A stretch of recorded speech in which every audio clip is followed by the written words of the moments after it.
Φίλες και φίλοι του Ορχομενού και της Βιωτίας, κυρία Σιμακοπούλου των εκδόσεων Βεργίνα,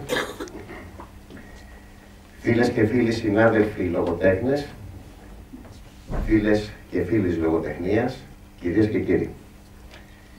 Τότα Κονβερτίνο, οι 7 μορφές του έρωτα, εκδόσεις Πάραλος, πρώτη έκδοση Οκτώβριος 2013. Έχω σήμερα την εξαιρετική τιμή και τη χαρά να σας παρουσιάσω ένα μέρος του πεζογραφικού έργου, το πιο πρόσφατο, της αγαπητής φίλης Τότας Τσάκου. Η Τότα είναι ένας άνθρωπος με οξύπνευμα που καταφέρνει να αυτοσαρκάζεται με ένα χιούμορ αστήρευτο και είναι τυχερός όποιος είναι μαζί του. Κονβερτίνο. Η Κονβερτίνο, όπως ήδη ελέγχθη, είναι μια πληθωρική λογοτεχνική προσωπικότητα. 9 μυθιστορήματα, 2 συλλογές διηγημάτων, 3 ποιητικές συλλογές, 2 παιδικά, 1 θεατρικό, 3 λεξικά εγκυκλοπαίδειες με κόμματα και την ιστορία, βέβαια τη γνωστή ιστορία του Ορχομενού. Αυτά στην Ελλάδα.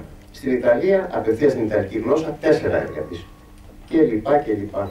Και με ένα μεταφραστικό έργο, από και προς τα Ιταλικά, πολύ πλούσιο. Η Τότα Κονβερτίνο, στο νέο της μυθιστόρημα των 300 σελίδων, οι 7 μορφές του έρωτα, συνεχίζει με επιτυχία την πεζογραφική της πορεία. Ως αδημοσίευτο ακόμη κείμενο, στις αρχές του 2011, πριν από 3 χρόνια, μου το είχε εμπιστευτεί για να της πω τη γνώμη μου.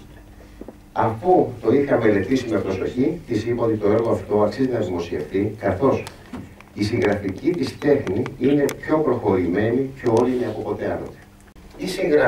Η συγγραφέας και σε παλαιότερα πεζογραφήματά της και εδώ δεν ακολουθεί πάντα μια γραμμική αφήγηση, αρχή, μέση, τέλος, αλλά συνηθίζει συχνά να χρησιμοποιεί τη γνωστή λογοτεχνική τεχνική από τον Όμηρο, από την Οδύσσεια.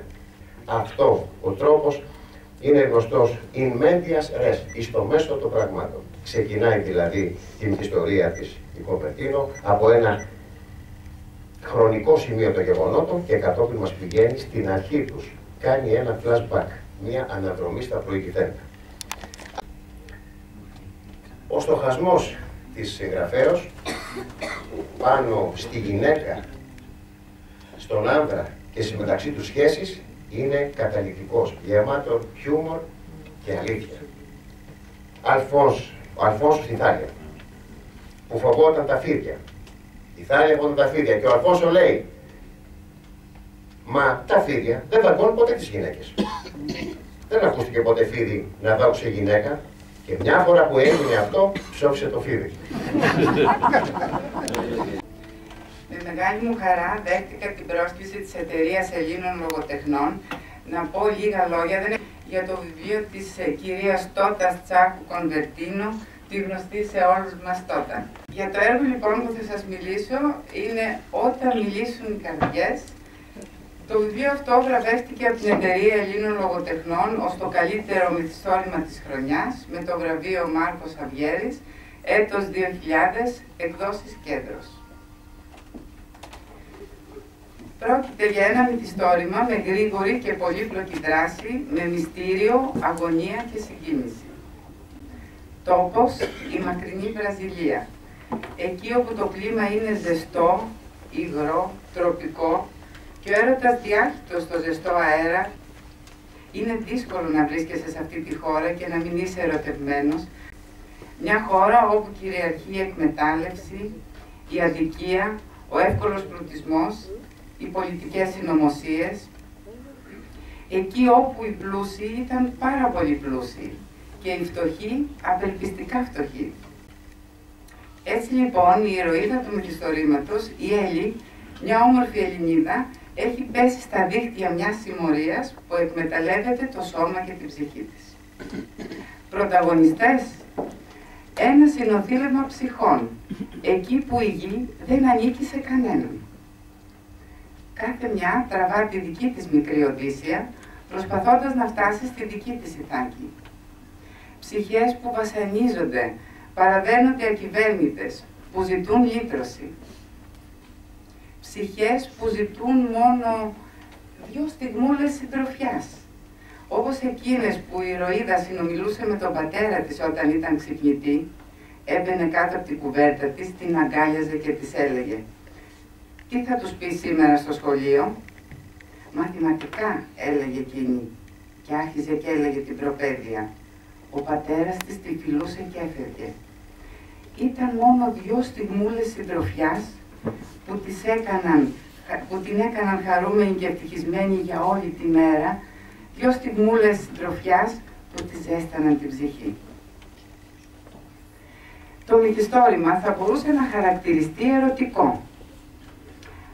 Αναφορές υπάρχουν πάρα πολλές για τον έρωτα. Η μανία που καταλαμβάνει ορισμένους ανθρώπους να ταπεινώνουν κάποιον άλλον, πολλές φορές γίνεται πηγή έρωτα. Ίσως αυτοί που σε ταπείνωσαν τόσο να κλάψουν πικρά όταν σε δουν να φεύγεις, γιατί τότε ο έρωτας γίνεται πάθος. Ο πόνος είναι αβάστατος όταν χάνεις αυτόν που θα μπορούσες να έχεις κρατήσει κοντά σου, αλλά δεν το έκανες. Η ηρωίδα έβλεπε τον έρωτα σαν ένα τρένο που περνάει μακριά και αυτή δεν θα μπορούσε ποτέ να ανεβεί σε ένα βαγόνι, να καθίσει δίπλα στο ανοιχτό παράθυρο, να μεθύσει από ήλικο, να μπει σε ένα σταθμό που να την περιμένει κάποιος μέσα. Δίνω έχει τον λόγο για να κλείσει τη λογοψηφή μας βραδιά. Κυρία Κουβερτζίου, ελάτε.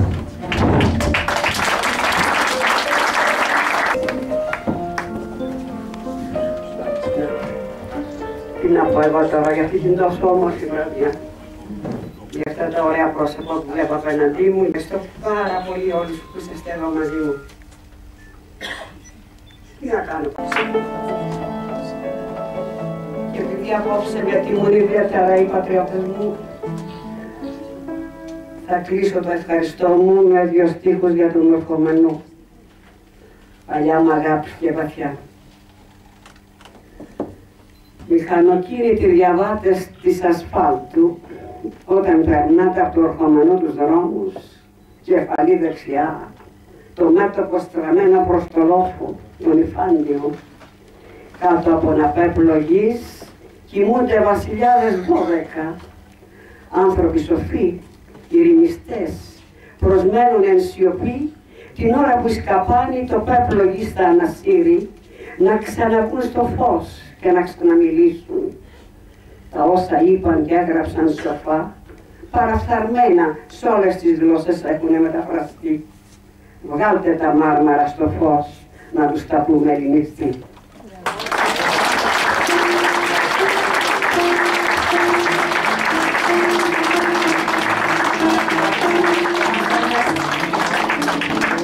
Αυτό το βράδυ ευχαριστώ πάρα πολύ.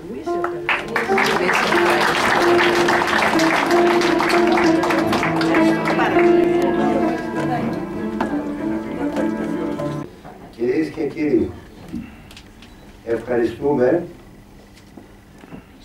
όλους εσάς που είχατε την καλοσύνη απόψε να έρθετε σε αυτήν την όμορφη εκδήλωση τιμής της κυρίας Τότας Κωνσταντίνου.